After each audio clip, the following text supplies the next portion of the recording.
Friends, வணக்கம். Welcome to Yazhnila சமையல். இன்னைக்கு ரொம்ப ஆரோக்கியமான பாரம்பரியமான சுவைமிக்க சிமிலி உருண்டை பார்க்க போறோங்க. அதுக்கு தேவையான பொருட்கள் என்னன்னு பார்த்துடலாம்.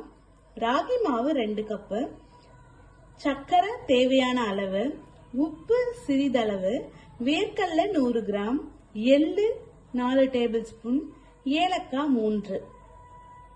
செய்முறை பார்த்துடலாங்க. 2 கப்பு மாவு எடுத்து அந்த பச்சை வாசனை போகிற வரைக்கும் லைட்டா அதை வறுத்துக்கலாம். வறுத்த மாவை ஒரு பிளேட்ல கொட்டி ஆற வச்சிடணுங்க. இப்போ உருண்டைக்கு தேவையான மாவு எப்படி ரெடி பண்றதுன்னு பார்த்துக்கலாம். கொஞ்சம் கொஞ்சமா ராகி மாவோட தண்ணி சேர்த்து சிறிதளவு உப்பு போட்டு மாவை நல்லா பிசைஞ்சு எடுத்துக்கணும்.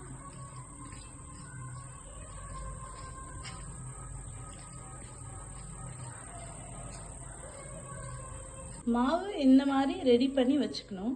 இத ஒரு தோசை கல்லுல போட்டு சப்பாத்தி மாதிரி தட்டி எடுத்துக்கணும். ரெடி பண்ண மாவு எடுத்து ஒரு இலையில எண்ணெய் தடவி நல்லா தட்டி ஒரு தோசை கல்ல போட்டு எடுக்கணும்.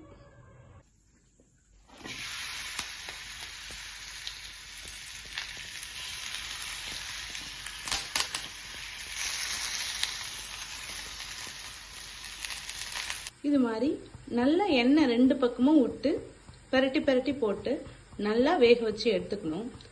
இப்போ உங்களுக்கு தட்டுறதுக்கு இலை இல்லைன்னா அதுக்கு பதிலாக நீங்க பட்டர் ஷீட் இருந்தா கூட அதுல எண்ணெய் தடவி மாவை நல்லா தட்டி எடுத்துக்கலாம். அடுத்து வேர்க்கடலையும் நல்லா வறுத்து எடுத்து ஒரு பிளேட்ல கொட்டி ஆற வச்சுக்கணும். எள்ளு அது மாதிரி வறுத்து எடுத்து ஆற வச்சுக்கணும். ரெடி பண்ண ராகி அடைய ஒரு தட்டுல நல்லா பிச்சு போட்டு ஆற வச்சு எடுத்துக்கணும். வேக வச்ச ராகி அடைய ஆற வச்சு மிக்ஸி ஜார்ல டிரான்ஸ்ஃபர் பண்ணி பல்ஸ் மோட்ல 2 சுத்தி எடுத்துக்கணும். அரைச்ச மாவை இது மாதிரி எடுத்துக்கணும்.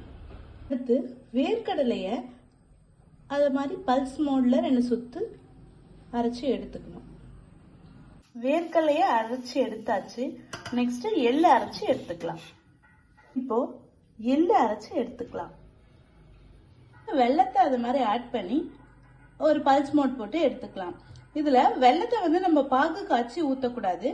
இது மாதிரி பொடியான வெள்ளத்தை மிக்ஸ் பண்ணி பல்ஸ் மோட்ல அரைச்சு எடுத்துக்கணும்.